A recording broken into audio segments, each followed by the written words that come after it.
What's up guys, TheMainManSWE here, hoping you're all doing awesome. As always, I'm going to do a very basic anti-Lars video. A viewer yesterday on my live stream asked me to do a recording, and I did a recording. It turned out pretty shit. I had even forgotten to turn on the frame data overlay, so it's like, well done main man. So I'm giving this another shot right now. Hopefully it turns out a little better. So basic anti-Lars is that step 1, we sidewalk towards the right. So that is our own right shoulder, step in that direction. He's extremely vulnerable to this. He's one of the characters that is the weakest to side steps. I'm gonna try and demonstrate this. He does a jab and then a classic Lars move.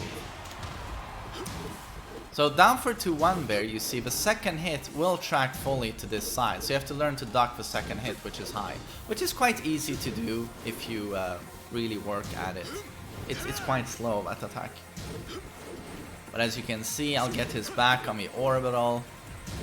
And even his down forward 1, as you can see, will be stepped. Which is interesting, considering a lot of characters, usually their down forward 1, which is a key, move, keep in check quick mid, will usually track towards their weak side. But not Lars down forward 1. So extremely vulnerable to this. And for example, down 1+2, also no tracking. Down back 4 will actually track quite well to his weak side, but you can actually step it. If you step very properly with a sidewalk, you can even evade that. And it's not like Lars wants to use this, as a homing to keep you in check, considering it is launch punishable on block.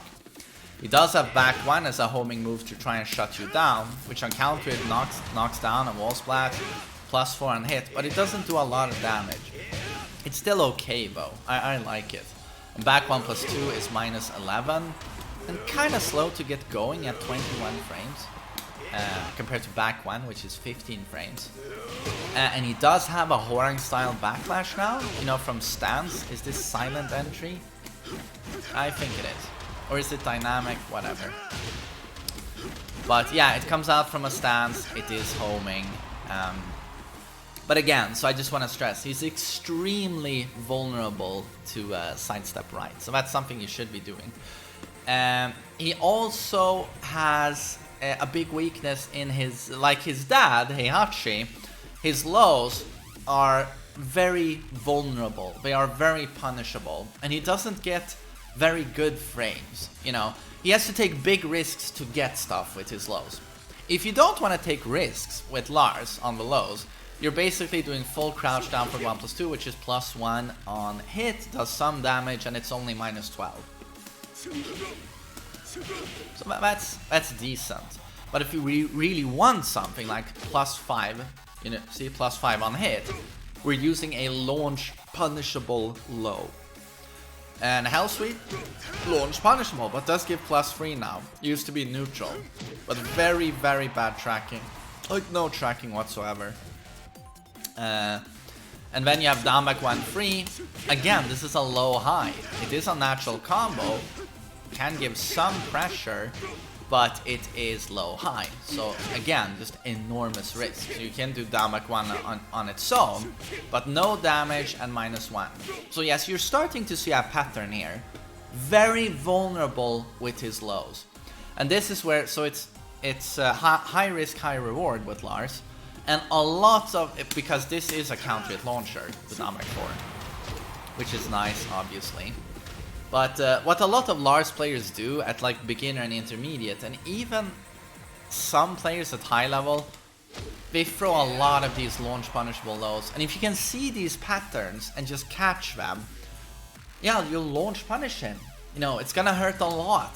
So every Lars player you see abuse down 1+2 because they like the Oki afterwards, just, yeah, try and shut it down by blocking it, try and read the patterns.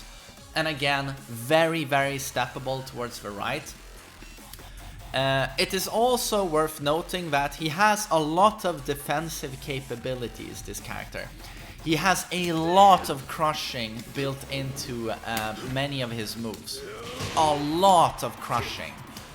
So you have to be afraid of pressing buttons versus Lars. And as I showed you, the counter hits are there. you know, in a counter hit launching down back 4. Back 4 is a pretty good counter hit move. It is safe on block. You have 1-1-1 is now a natural combo on counter hit. He has some frame traps to set that up. Back to 1 is a counter hit launcher. There is a lot of counter hit utility with Lars. So be a little bit afraid of when you press buttons. If they spam upward 3, launch punish it. Let's see. I'm just gonna remove these. Because it is what? Minus 26. It is so punishable. But it can be hard to react to due to its speed. But as soon as you see him do that backflip, you know, please launch punish him. Really make him pay for that. They should not be able to spam that. But so, there's a defensive utility in crushing and evasion. And then his punishment, like if he blocks your attacks and your minus, he's very good at block punishment. A lot of people don't know this, but it's some of the best in the game. 2-1 is a good 10 frame punish, plus 6 as you can see, does decent damage. His 12 frame punish hits from a mile away, boom boom, does a lot of damage and knocks down. A lot of moves that are minus 12 but have a decent amount of pushback, you know, Kazuya's back 1-2 will whiff, for example, but this move will almost always connect. It's got great range. And then at 14 frames, we have a pretty long range 14 frame launcher in forward back to 1. Again, this is a really good tool. Really good tool. And yeah, the juggle you get after here is massive. And add, you know, on top of that his wall damage, and you have someone who can really, really make it hurt at minus 14. And at 15, they'll probably use the Arc Blast for more, it does more damage, I guess. They have that. And then for long range punish at 17 frames, back 3-4, which as you can see, hits from a million miles away. So much range. So that's for minus 17. So for example, Paul's Death Fist is minus 17 with a lot of pushback. Well, lucky Lars, he has a perfect punish. No matter where you block the Death Fist, it can be max pushback. Back 3-4 will connect. So his block punishment is really, really good. So you want to be a bit careful here in what moves you use and how, you know, how open you want to leave yourself versus Lars if you're facing a good Lars player. While standing punishment is while standing 4 at 11. At 13 he gets plus 5 at while standing 2-1, and he has a 15 frame launcher in while standing 1. So you do want to be careful with that. So again, massive amounts of crushing, good counter tools, and great block punishment. So he's a defensively very strong character, but his offense takes a price here in that the lows are super risky. He's very steppable towards the right, so whenever Lars goes on the offense, he really takes risks. So you gotta respect Lars players that, you know, if they play defensively, they get a lot of mileage quickly out of a character, but as soon as they want to be aggressive, it's much harder. But he does have now some really cool mix-ups from his stances, and a great buff is this downward 1 here from Silent Entry, I think. That's neutral on block, but it forces crouch. So if you try and do a while standing 4 here, I can record this. This is a frame trap, you'll see them use a lot now. Into his new 1-1-1 counter hit natural combo. If I do a while standing 4 here, oh, it's my turn.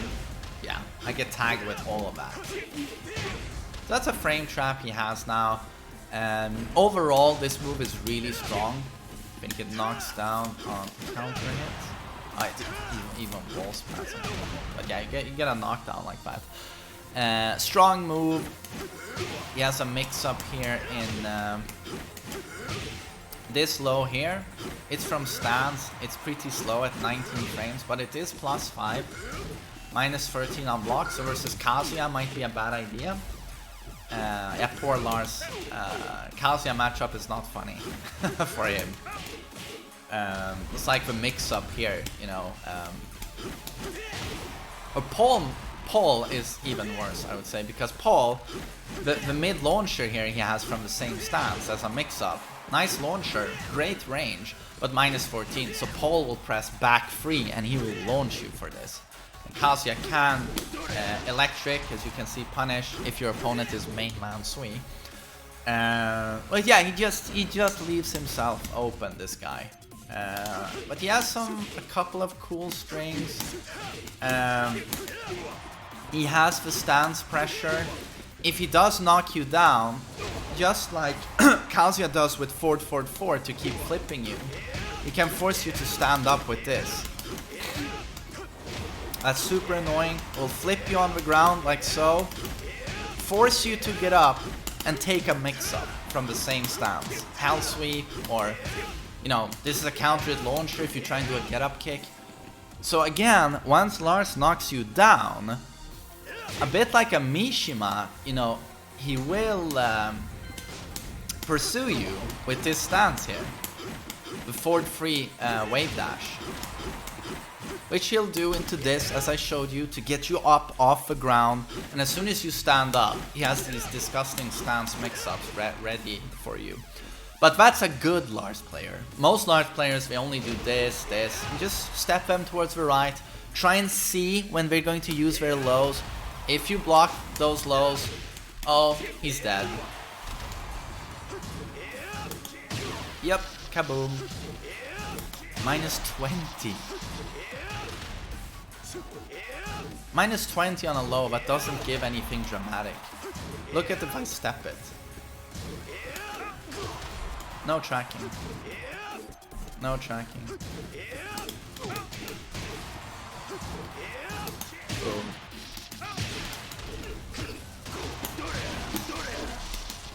So honestly, this is the basics of a Lars matchup. So I hope this, yeah, taught you something, was slightly enlightening. Some basic rules to approaching the character. I wish you luck and I wish you a nice day. Take care, buddy.